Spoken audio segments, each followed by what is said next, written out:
Okay guys, so today we will be learning about concurrency control techniques. So first you have to understand what is the meaning of this concurrency. So what is concurrency already? I think I said about this, right? So, so concurrency, what is meant by concurrency? Concurrency means multiple users will access the database at the same time. That is nothing but concurrency, right? So I'll just show you an example what it means actually. Okay, so here suppose I will take an example of ATM, right? So in daily life we already we are seeing this, right? So we are already using ATM, right? So already you know ATM, suppose this is SBI ATM, right? And this should be connected to SBI database. Okay, so this will be connected to SBI database, suppose. Okay, and see here, so here we are having ATM, that is which is SBI ATM, right?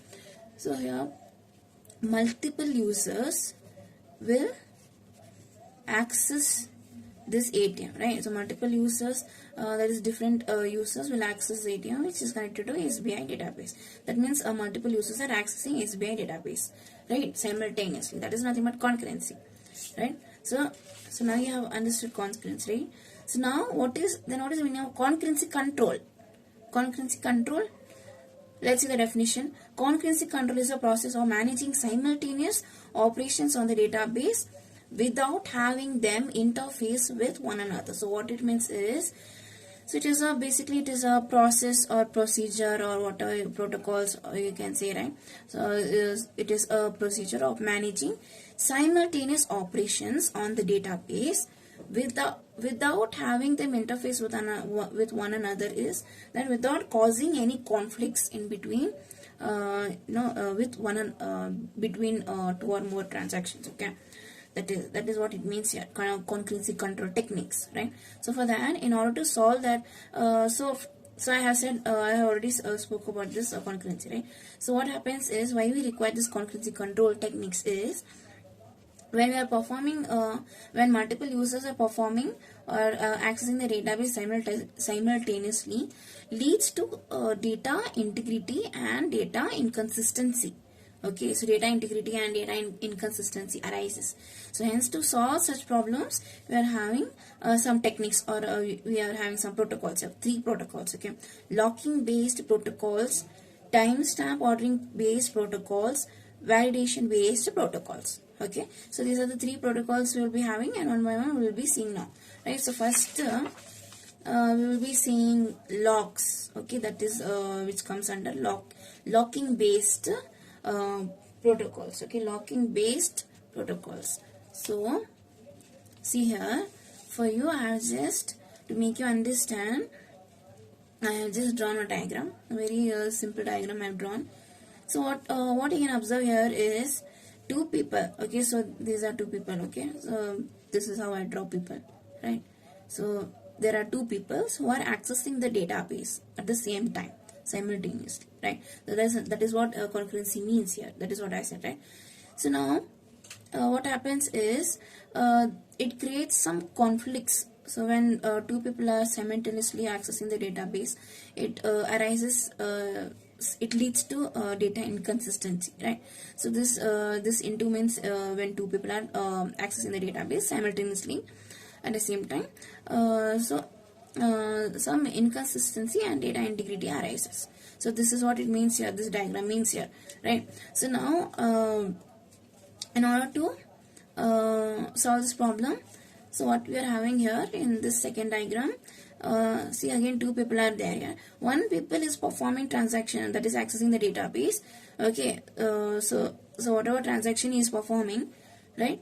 So what happens here is, one lock, we will be using one concept called locks. Okay, so here when this person is begins his transactions, okay, so one lock will be applied. So what happens here is, when the transaction begins, that this particular person whenever he begins his transaction, right, the lock will be applied here, and as soon as it happens, this another person here will not be able to interfere with this database, okay, or this transaction, or whatever this person is performing transaction. This person will not be able to perform the I mean to say interfere with this transaction. That is what this diagram is it depicts, okay. So here you have to understand, we'll be learning about locks here. So before I move on to that, I want to tell this one thing. So here you can see that there is a person who is performing transaction here, right?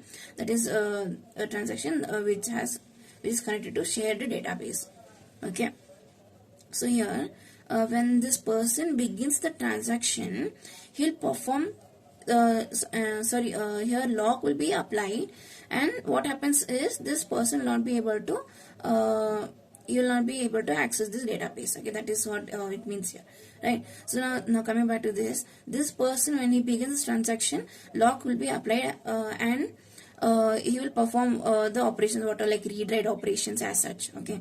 And then after he is done with his transaction operations, this lock will be released, and hence the other person will be able to access this database, okay. So this is how it works, right? So now we'll come to this locks concept, okay.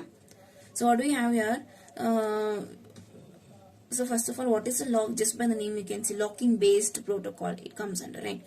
So what it means here, we'll see the definition. A lock is a variable assigned to any data item in order to keep track of the status of that data item, so that isolation and non-interference is ensured during concurrent transaction, okay. So this is what it means, right? So we have seen what is meant by concurrency, and what is the problem that occurs, right? That is when we use the concurrency concept, right?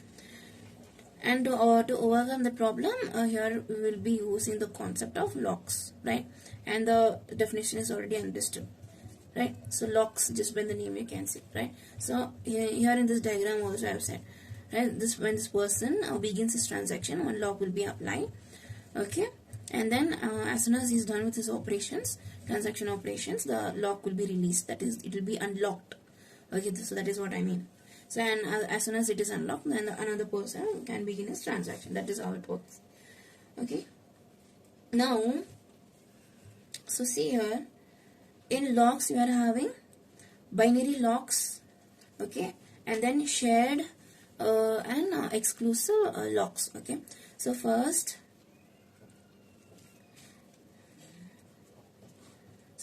we are having binary locks. So what is this binary locks? Just you have to remember two things. In binary locks we are having two values, okay. So here I'll write it for you. So 0 and 1, okay.